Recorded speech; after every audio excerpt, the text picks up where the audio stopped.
Good morning. Okay, so number one, just going to add together things that have the same power or exponent. So 6n to the third gets combined together with negative 8n to the third. And let's see, negative 4n gets combined together with n. So you have a total of negative 2n to the third and negative 3n. We're just adding or subtracting. No multiplying there. Same thing for number 2, except it's a little bit bigger. So I got 4m to the fourth and a negative 6m to the fourth. It takes care of this one and this one. Let's see, the third power, negative 4m to the third, minus 3m to the third. Takes care of this one and this one. And 3m and 7m. Put them together, what have you got? Negative 2m to the fourth, minus 7m to the third, and 10m. No multiplying, okay? That's all adding or subtracting. Okay, same thing for 3 and 4, except there's a minus sign in between, so remember that minus sign means distribute it to the right. Those are the opposite, and this one too. So you can either do that in your head or make another step where you write the opposite out. So minus 3 minus 6n squared. And I'll just do this one at the same time because it's the same darn thing. Okay, minus 3x plus 4 plus 8x squared. So that looks funny. So anything that was negative now in the right hand parenthesis is now a positive. It flipped to the opposite.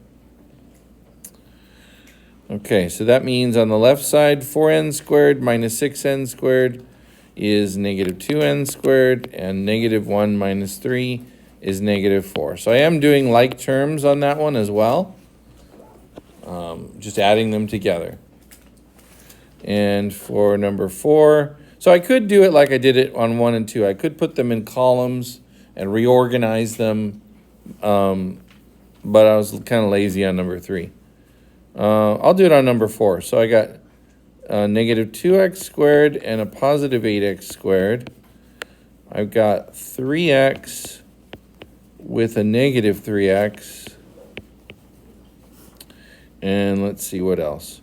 3 and a 4. So put them together, you got 6x squared, no x, that canceled out, and plus 7. It's all about adding and subtracting. Okay, so number 5, now we're multiplying, right? Because it says product. So we're going to multiply the 4 times both things on the inside. This is called the distributive property. 16r minus 12. And that's it, you're done. Well, you're just multiplying. Yeah. And number 6, that's one we would call the box. So set up a 2 by 2, go 2n plus 4 and 8n plus 2, and multiply the row and the column together. So 8 times 2, 16, n times n squared. 8 times 4, 32 with an n. 2 times 2, 4 with an n, and 2 times 4, 8. Now, leaving it in the box is not the answer, right? You have to take it out of the box. So 16n squared, and then 32n and a 4n would make a total of 36n, and plus 8. Sorry, that number 1 looks funny, but it's a regular one. Just like that. We did that before we factored. Remember, factored was to go in the opposite direction. You with me so far? Okay. Number 7 really helps with the box because you can set up a 2 by 3 like this. And so make sure you put the 3-termed polynomial up here and the 2-term out in front. And we're just multiplying, row times column over and over again. So 6 times 5, 30. And then remember, exponents will add in this case. So an r times an r squared makes an r to the third. Then 6 times negative 2, negative 12. R times r to the second. And 6r and negative 4 would be negative 24r. Second row, negative 8 times 5, negative 40r squared. Negative 8 times negative 2, 16r. And negative 8 times negative 4, 32. When you do that, the nice thing is that in your diagonals, you will have like terms. See? Those are the ones you're going to combine together. So you got 30r to the third, and then negative 52, right? Negative 40 and negative 12. Negative 52r to the second. 16r and negative 24r make negative 8r, and ends with a 32. Fun, fun, fun.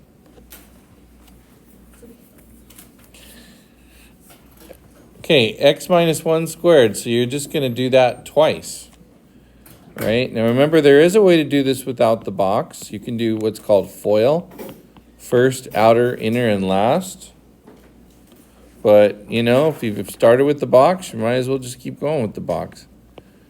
Just go x minus 1 in both directions. X times x squared. X times negative negative 1. X times negative 1 again. And negative 1 times negative 1. Positive 1 in this corner. The diagonal has the like terms.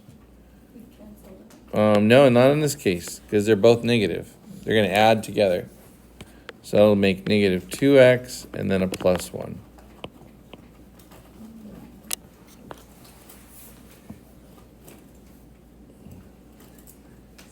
If you're going to miss it, that's probably where you miss it. Yeah.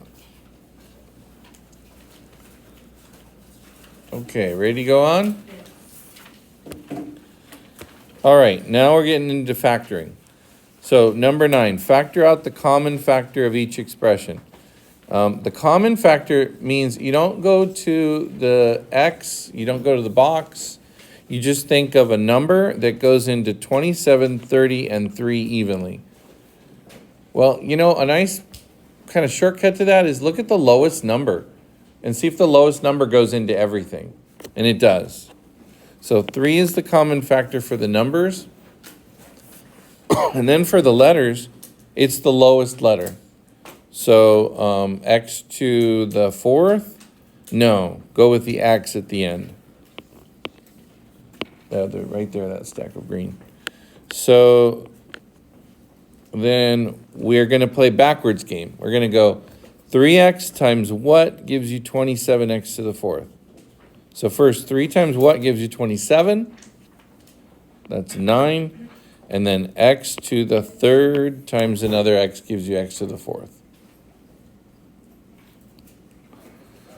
Right? X times x to the 3rd is x to the 4th. Yeah. And then 3 times what is 30? It would be 10. And then x times what is x squared? We just need another x. And then finally, 3 times what is negative 3? Just a negative 1 here. That is it. That is the greatest common factor taken out.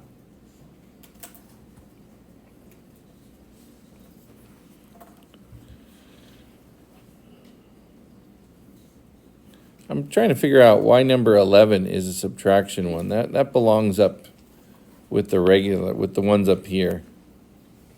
So I don't know. I think it just got mixed up out of order. But anyway, let's go on to number 10. If it's already factored, we use what's called the zero product property, ZPP, which says that when you have two things multiplied together and the product is equal to 0, then one of them or the other one of them is equal to 0. So either 5n minus 6 is the thing that equals 0, or 5n minus 4 is the thing that equals 0. And you just solve those like any two-step equation. Do the opposite here by adding 6. That makes a 0. 5n equals 6. And then divide by 5. So here's one answer. And the same 2 steps over here, just with a different number. Add the 4 and divide by 5. So most likely with multiple choice, you're going to see the answers in the curly braces. And the order really doesn't matter. Sometimes you'll just always see them do the smallest number first.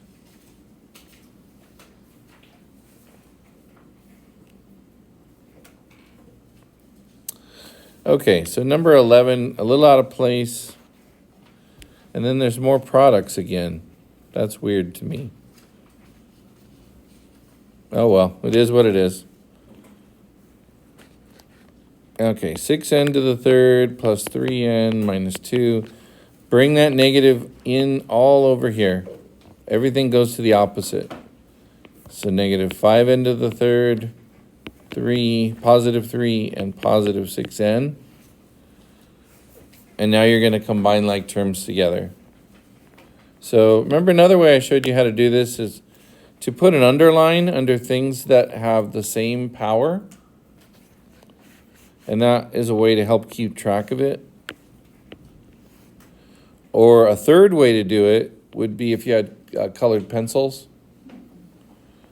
I will let you write on the final. So you're free to bring whatever you want to write with on the final. Oh, and by the way, bring something to write with on the final. Because a lot of times, I know you head out of the house in the morning, you're like, free, and you forget, oh, wait, I need a few things. You might even need paper for, your other class that day. For me, I'll give you scratch paper, but please bring something to write with, and then, you could turn your Chromebook in, right? Are you turning your Chromebooks in? Oh. Okay, well, if you need your Chromebook for your other class, right? So for us, we'll start Thursday morning at 8:30, and then there'll be the first period final. Anyway, let's get to adding these together. We got 6n to the third and minus 5n to the third would be just 1n to the third. And then let's see, 3n plus another 6n would be 9n. And then negative 2 and plus 3 would be plus 1. Pretty easy, right? All right, back to more multiplying. I'm just going to try to go through these as quick as I can to focus our time on some of the harder stuff at the end. Okay, so 3 times 7, 21 with an x to the second. 3 times negative 4, negative 12 with an x. Negative 2 times 7, negative 14 with an x. And negative 2 times negative 4, positive 8. So diagonal here, that's got the like terms in it. We got 21x squared. Negative 14 minus 12. You can't do that in your head. Please use a calculator. That's negative 26x and the 8.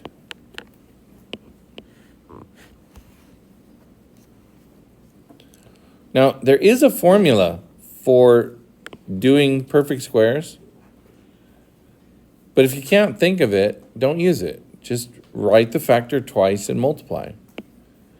But the formula is you take the first thing and you square it, then you take the first and the last thing and you double it, multiply them and then double them, and then you take the last thing and you square it. So using the formula, this would be 4m squared, and then 2m times negative 2 is negative 4m. Double it would be negative 8m, and negative 2 squared would be 4. So that's the direct way to get the answer. But the reason you double is because when you have the same factor written twice, your boxes here and here are going to be exactly the same. That's the double. Oops, too far. So 4m squared minus 4m, and then another minus 4m. See, there's the double. And then plus 4. So 4m squared minus 8m plus 4, just like I said up here. The box is safer. I agree. Okay, and then one more with a common factor. Okay, so try to think of how can I break down these numbers? How can I break down 12 and 40? And you might come up real quick with 4 is a number that's in common. So, for example, if 12 is 4 times 3, and 40 would be 4 times 10, there's nothing in common between 3 and 10. 3 is 3, it's a prime number already, and 10 is 5 times 2. So I don't have to worry about those numbers. The common has to be the 4s. Now, what you'll probably see is that the negative gets factored out. Remember, it is multiple choice. So you're going to have a negative 4. There are no x's in common. So just have a negative 4. And then you're just playing, it's basically division. You're just saying, what do I multiply negative 4 by to get negative 12? And that would be 3 with an x to the third. And then what do I multiply by negative 4 by to get negative 12 again? So another 3, but this time with an x. And then finally, what do I multiply negative 4 by to get? Yeah, negative 40. Positive 10 on this one. Yeah. And that's it.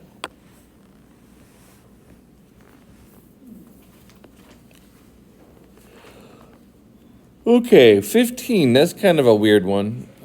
What I recommended you to do on this problem is, remember the box has 4 parts to it? And this problem has 4 parts to it? Just fill the box in with these and then figure it out from there.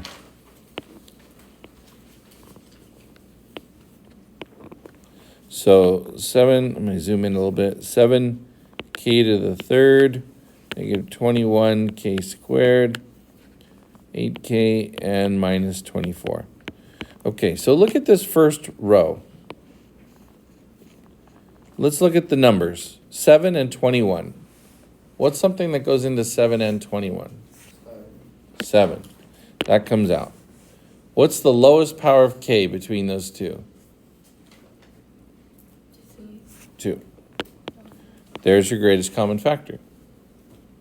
Now, you can do greatest common factor going up and down as well, but you can also just say, well, what do I have to multiply 7k squared by to get 7k to the third? In other words, what's missing? K. And keep playing that game. 7k to the second times what is negative 21k to the second? Negative 3. Good. And we're almost done. Just one more. K up here, k times what is 8k? 8. So there you go. It's k minus 3 times 7k squared plus 8.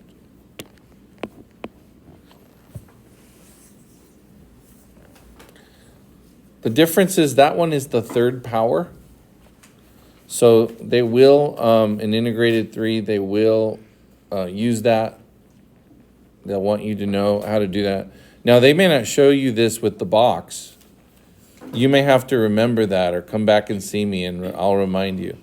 What they'll want you to do next year is just look at these two and get the greatest common factor, then look at these two and get the greatest common factor.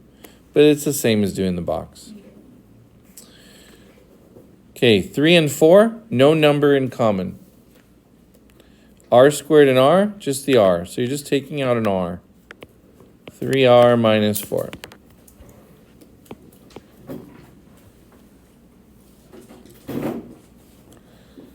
Okay, 17 is a little bit of a repeat here. Zero product property. So 7m plus 5 equals 0. M minus 5 equals 0. Remember back, because some of you tried to multiply these problems together, and I said, don't give back all the hard work of factoring. Right? Factoring is hard, and it's done for you. So it's kind of like a gift. And then just solve these little equations. So 7m is negative 5. So here's your first answer. Oh, that's a funny looking m. Negative 5/7, and do this one too. M is 5.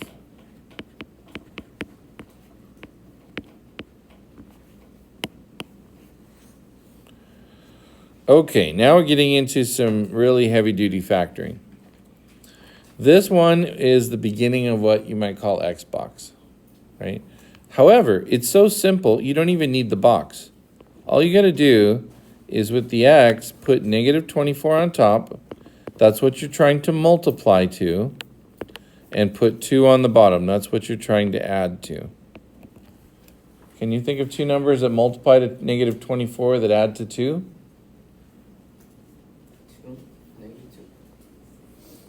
No, let's list all the ways to get 24. So 1 times 24, 2 times 12, 3 times 8, and 4 times... 4. No, that's 16. No. Close. 6. Okay, now, which of those is separated by 2?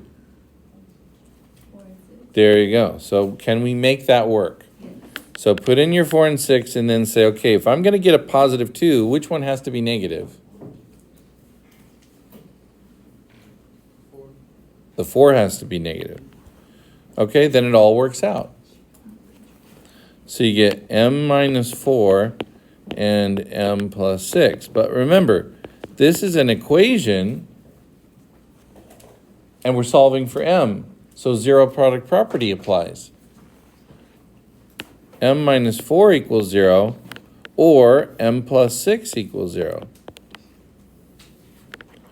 That makes m positive 4 or negative 6. This is where the factors are the opposite of the solutions. It's a funny looking 6. Do you remember that, when the factors are the opposites of the solutions? So if you knew that, and you had a simple factor, like, look at number 17. You had a m minus 5, and look at what the answer was. Positive 5. So simple factors, simple solutions. Okay, 19, not so easy. Now the first thing is, let's make it equal 0. So add 7, we'll bring that over there.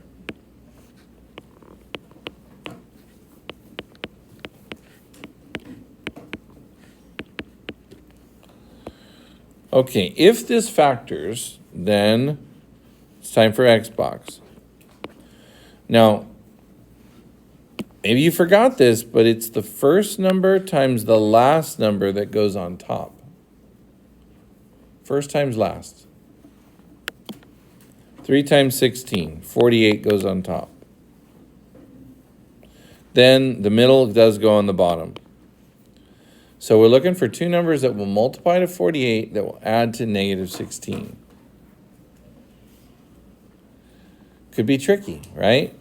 Let's think of the ways you can get 48. Obviously, 1 times 48. Also, 2 times 24.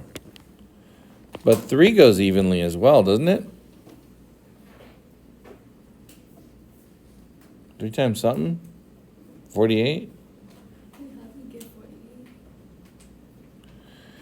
How do we get 48? It took 3 times 16. 3 times 16, 48. So 3 times what is 48? 3 goes into 48. How many times? 16 times. Are any of these getting us to negative 16?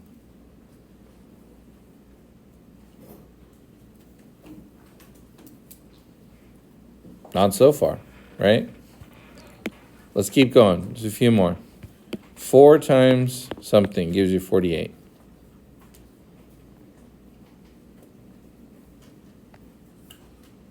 Four times something gives you 48. 12. Okay, now we do have the correct pair on the screen. It's this one. Because they add to 16. And these are going to have to both be negative because 48 is positive. So don't just start the list and then give up if you don't see it. Keep going till you get all the way down. Now you go to the box. So you got, remember, it's the original equation up here. 3x squared goes there. The 16 goes down here. And then the reason we found 4 and 12, which gave us the 4 and negative 12 over here, that tells us how to split the negative 16 into those two other boxes. So one of these, oops, I'm erasing. One of these is negative 4x, and one of these is negative 12x. All we got to do is find the greatest common factor, and everything's going to fall like dominoes. So look at this first row. 3 and negative 4. Anything in common between 3 and negative 4?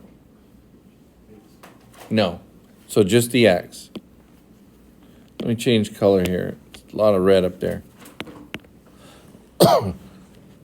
Okay, then x times what is 3x squared?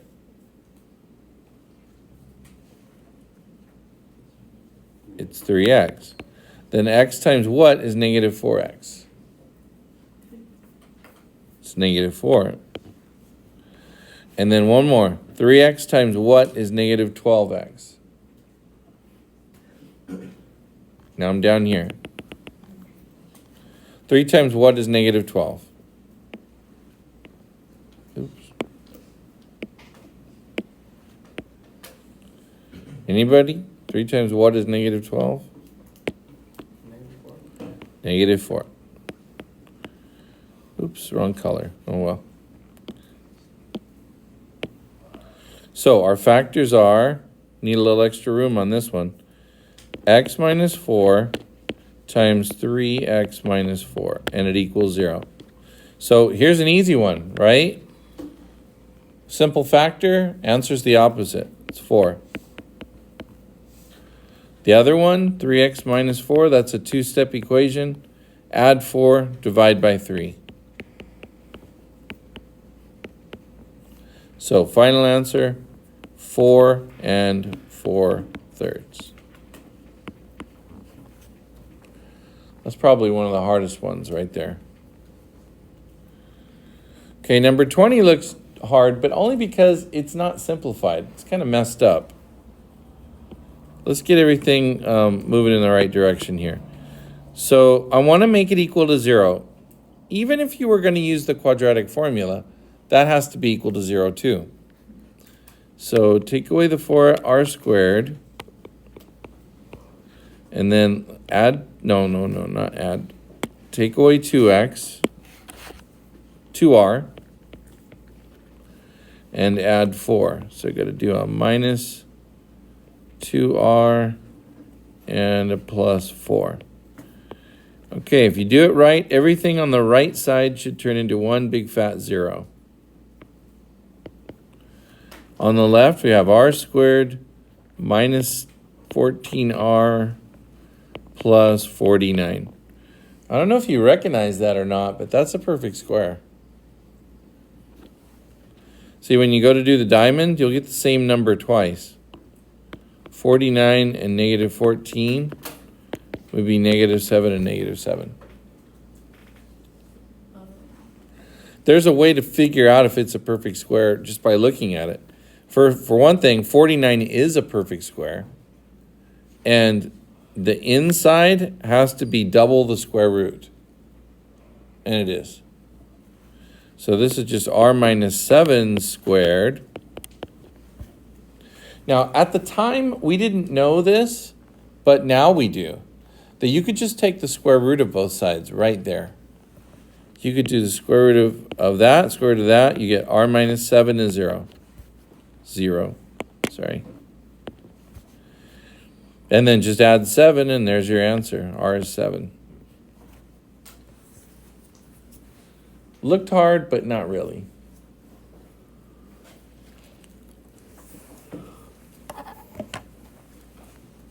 Okay, now we're getting into the newer stuff. Stuff that they're taking a test on right now. When you go to simplify square roots, there's some things you got to know. First is be aware of the list of perfect squares. 1, 4, 9, 16, 25, 36, 49, 60. Know it up to at least 100, right? Up to 10 times 10. And then also remember this. When you have doubles of a factor, that is a perfect square. And the last thing is when you multiply a perfect square by a perfect square, you get a perfect square. So for 63, right away I'm thinking 9 times 7. Now, the easiest way to do this is to recognize perfect squares when you see them. 9 is a perfect square. So I'm not going to break it down. I'm just going to take the square root of it. Square root of 9 is 3, and square root of 7 is going to stay. That's it. So recognize perfect squares when you see them. Well, what about 72? Well, let's say that you didn't see anything. So I would right away go probably 2 times 36. 36 is a perfect square. But let's say that I missed that. I didn't recognize it. And I just kept going. So 36, that's what? 2 times, is it 18?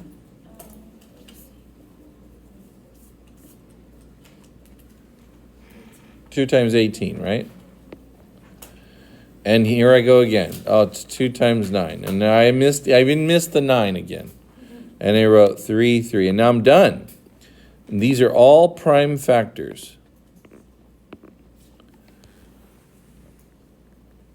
Okay, well, doubles of something makes a perfect square. So I got a 2 and I got a 2. And I got an extra 2. But I got 2 2s. That's 4. 4 is a perfect square. Then I have a 3 and a 3. There's doubles. That's 9. 9 is a perfect square. What's 4 times 9? That's the perfect square I passed up at the beginning. That's this 36 right here. So then maybe you go, oh yeah, let's just try the square root of 36. But even if you don't, let's say you did, okay, let me do the square root of 4. What's the square root of 4? 2. What's the square root of 9? 3. What's 2 times 3? 6. 6 on the inside, on the outside. And what was the only thing that didn't get matched up on the inside? There is a single 2 right there. Well, this is what happens when you don't recognize perfect squares. You make it harder for yourself. Okay, that 2 would have to stay here. Now look, let's break this down. If you recognize perfect square at the beginning, what's the square root of 36? There it is. And then that 2 can be that 2. And you're done. So if you find that you've got a large factor tree and you start to see doubles of things, That means you passed up on some perfect squares. You could have stopped and taken them out.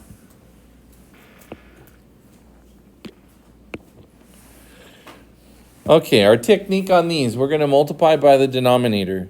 So we're going to multiply by square root of 5, square root of 5. This is the newest thing, and so this is what we had the most trouble on recently. Okay, now, what happens when a perfect square gets together with another... Sorry, I said that wrong. Let me start again. What happens when a square root gets together with exactly the same square root? Like right here on the bottom.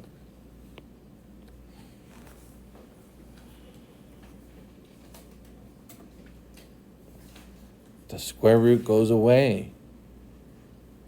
It is that number. It is that special number that multiplied times itself gives you 5. So it's just regular 5. The top is going to stay as 2 radical 5. That is the answer. See, the whole goal is no radicals in the denominator. Okay, so 24. That's why you're going to multiply by the square root of 3 on the top and the bottom, because if you only did it on the top, you've changed the number. If you only did it on the bottom, you've changed the number. But by doing it on the top and the bottom, that means you've multiplied by a special form of the number 1. And when you multiply by 1, you don't change anything.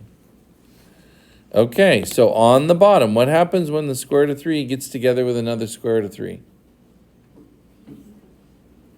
You get 3. If that's not working for you, think about this. So you get some. What's the square root of 3 squared? 3, yeah. See, and that's what the 2 is. The 2 is, say, do it twice. And we're doing it twice, so that's why we get a regular 3. Okay, now, on the top, square root of 5, square root of 3, can't simplify those, but I can blend them together. They're both square roots, so that can be square root of 15. It can be 5 times 3.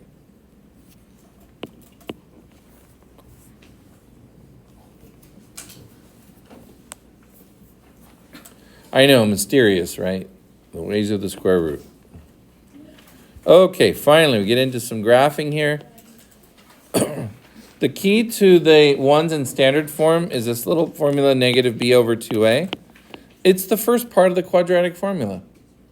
I will have the quadratic formula written on the board for you on the final. Okay, remember the a, the b, and the c come from the equation. In this case, the b is going to be 16, so negative 16 over 2 times 2. 2 times 2 is 4. 16 divided by 4 is 4 with the negative, so negative 4. That means somewhere along this line is the vertex. But where? I got to plug it in. I got to put negative 4 in place of x here and here to get the answer. Because this is the x. So the y is, let's see, I'm out of room over here.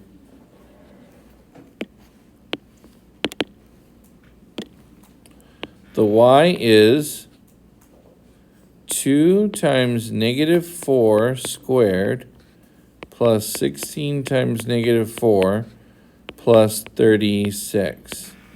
Oops, I don't need a parentheses. Negative 4 squared is 16, positive 16. 2 times positive 16 is 32. 16 times negative 4 is negative 64,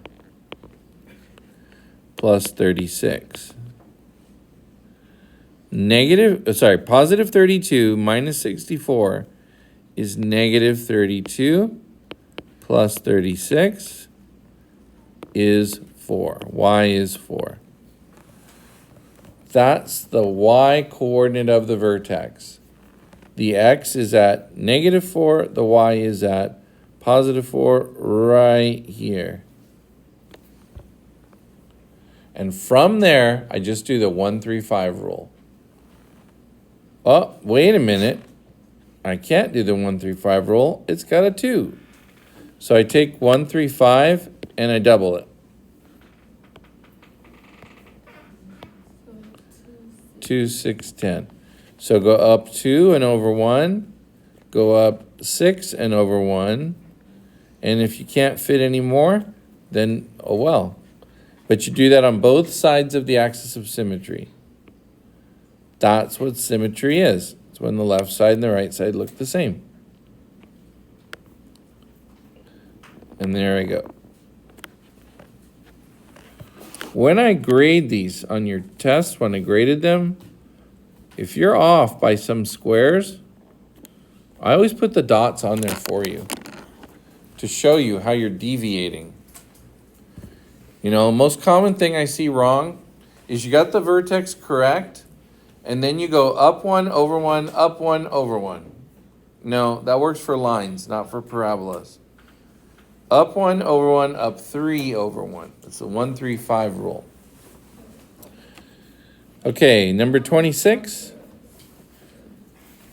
You can read the vertex off the form. X equals 1 here, the opposite of what you see. So somewhere along this line is the vertex, and the number -4 is the y-coordinate. It's right down here. Happy or sad? This is a sad parabola. It's got a negative out in front.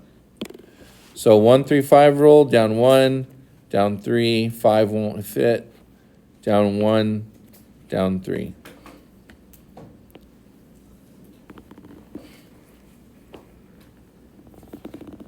I know my lines are all squiggly. It's really hard to draw in here. A nice smooth curve. But hopefully you get the point. All right, let's see what else we got. 27, 28, those are pretty easy. I'm not going to really have time to do those. We're running out of time here. So I'll just do 29. Remember quadratic formula. So start with b squared minus 4ac. And then, well, not equal to 0. Just, we got to figure out what it is equal to. The a is 7. The b is 9, -9. The c is -21. Don't get caught up that the variable is also a. That's a different a. So b squared minus 4ac. C. 81 plus something. I need a little help. Hey Siri, what's 28 times 21? It's 588. Okay, 588. And then 588 plus 81. It's 669. Okay. Now, it's multiple choice. So if the multiple choice is decimal, you got to put this into decimal.